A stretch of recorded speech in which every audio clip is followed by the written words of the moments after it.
This would have been so much easier if you and your parents hated each other, but they had to go and love you like crazy. Yeah, and then I had to go and sue them for it. That's not what I meant. Look, I'm not mad or anything. Just tell me if I'm doing the wrong thing by hurting my parents like this.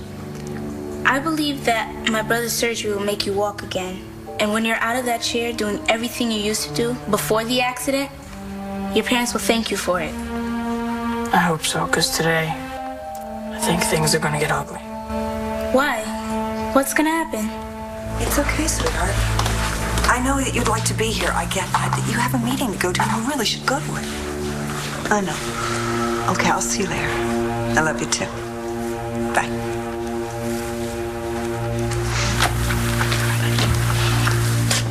Hey, I hope our little videotape didn't upset my brother. Oh, don't be full of yourself. It was a silly dance-off. You're a trip, you know that? So, you're testifying today. Right. I think I'm first up. Hey, Taya. Still can't believe Ross is granting you a divorce uncontested. Yeah, I'm good like that. Which you're going to witness firsthand when I win Matthew the right to have this surgery. Oh, I wouldn't break out the bubbly just yet. I still have a few tricks up the old sleeve. Oh, yeah? Yeah. Well, between the tricks you have up your sleeve and the tricks I have up my sleeve, it should be a fun day. This court is now in session. Ms. Delgado, please call your first witness. Knock it out of the park, bro. I'd like to call Loretta Hogan to the stand. Objection, Your Honor. There's no Loretta Hogan on the witness list. But I notified Mr. Clark's office that Ms. Hogan would be appearing at the same time as I notified the court, Your Honor. My office received no such notification. Ms. Delgado. I am not trying to pull a fast one, Your Honor. Ms. Hogan is an expert witness, and I just tracked her down this morning. If you need time to prepare for cross-examination, I'll grant a recess. It's fine. Proceed, Ms. Delgado. Call Ms. Hogan.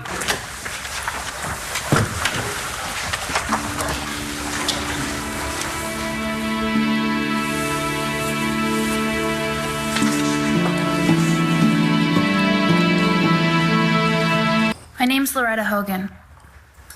And what happened to you, Loretta? What caused you to lose the use of your legs? Training accident when I was 16. I was a gymnast, and yeah, it happened during a morning practice. What happened exactly? I was working this one vault, sticking the landing, over-rotated. Before the accident, I had scholarship offers from University of Georgia, Penn State, Stanford. All big names in the world of gymnastics. The biggest. And what happened after the accident? How could I accept a gymnastics scholarship when I couldn't even walk? And there was no way I could afford those schools if I didn't have a scholarship. I felt like my life was over. All my dreams. What did you do? I found Dr. Evans. And did he perform surgery on you? Yes. From the look of things, it must have been a failure. I wouldn't say that exactly. What would you say?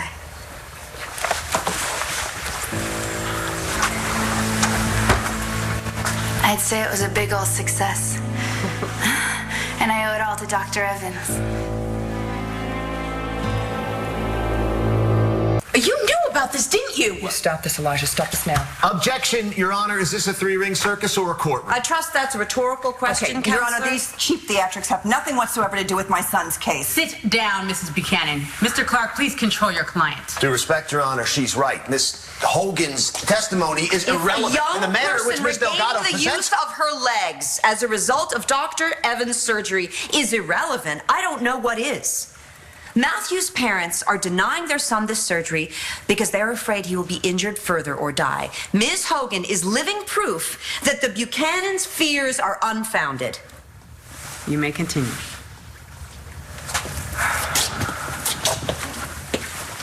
Ms. Hogan, how are you now? Amazing. I was really athletic before, and that made me a really great candidate for this surgery, like Matthew is. I heal fast.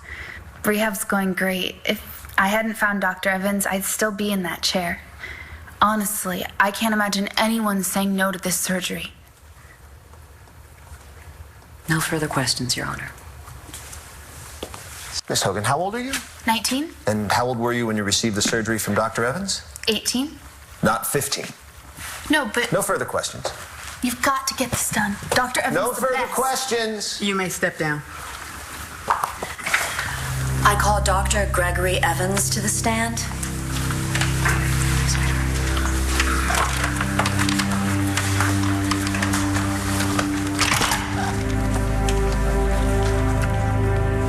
Dr. Evans, how long have you been practicing medicine?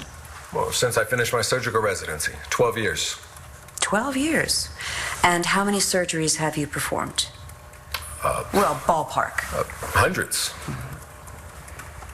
Your Honor, I'd like to enter into evidence copies of the leading medical journals in the country.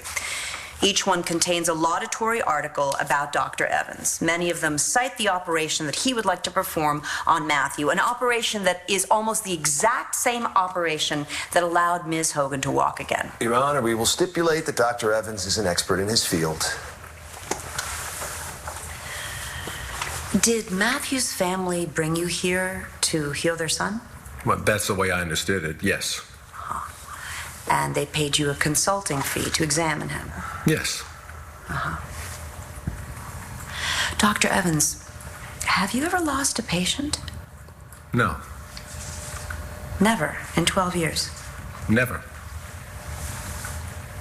No further questions, Your Honor. Bear witness, Mr. Clark. What's at issue in this case is consent.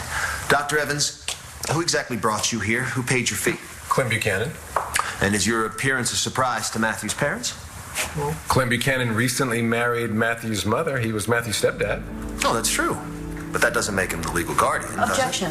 What is the point of this line of questioning? My point is, my clients were pushed into giving consent to Dr. Evans for him to even evaluate Matthew. They were placed in this position by a well-meaning relative, but they did not choose to have Dr. Evans come and promise Matthew he could walk again just as long as he risks his life. You may continue, Mr. Clark. Are there risks involved with this surgery? Well, I'm bound by ethics to inform patients and their families of any risks, however unlikely. Are there risks? Was there a risk when you got in your car and drove here? Your Honor. Please answer the question. There are risks involved in any surgery. Is there a risk that Matthew's condition may actually worsen as a result of this procedure? Like, as I said, there... Yes or no? Yes. Is there a risk that he could become a paraplegic or a quadriplegic? Well, the chance of that happening... Yes or no? Yes. Can you promise Matthew will walk again? Well, there are no guarantees, Is it but true there's the a chance odds he are... could die during surgery? Well, any surgery could have This a complication. 15-year-old boy could die on your operating table during a surgery he doesn't even need. It's remotely possible. And you think he has the emotional capacity at 15 to understand this? Yes, I do. This 15-year-old boy who got embarrassed at a school dance, got into a car with someone on drugs. That wasn't a well-thought-out decision. This is.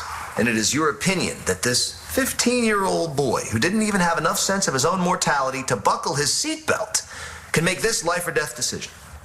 Yes. And are you so eager to play God that you just can't wait till he turns 18? Objection, Your Honor. No further questions. Redirect, Your Honor. Dr. Evans, what could happen if Matthew waits 3 years to have this surgery? 3 years of deconditioning as a result of sitting all the time. Lesions, infections, all kinds of things. I see. Clearly, you are able to perform this surgery successfully. And you have informed Matthew's parents that the possible risks are unlikely, while the potential rewards are huge. Dr. Evans, you tell me, why do you think they're resistant to letting their son have it? They're afraid. But their reluctance may not be about Matthew at all. They may be unable to give consent. And why would that be? Their fear of losing control. I get that Matthew's family is afraid of losing him. He's a really great kid. They love him for who he is, not for what he can do. But they're keeping their son from living the life he wants to live because they're afraid. Afraid to let go, afraid to trust, afraid to take risks. So they're opting for the safe choice, the one that involves less chance of getting hurt, less chance of loss, but no chance of gain. They know their son wants a better life, but out of fear, they're unable to allow him that. They're denying him the chance to experience the joy and excitement that comes with letting go and taking a risk. That's a shame and a waste. Now that is the biggest load of crap I've ever heard in my life.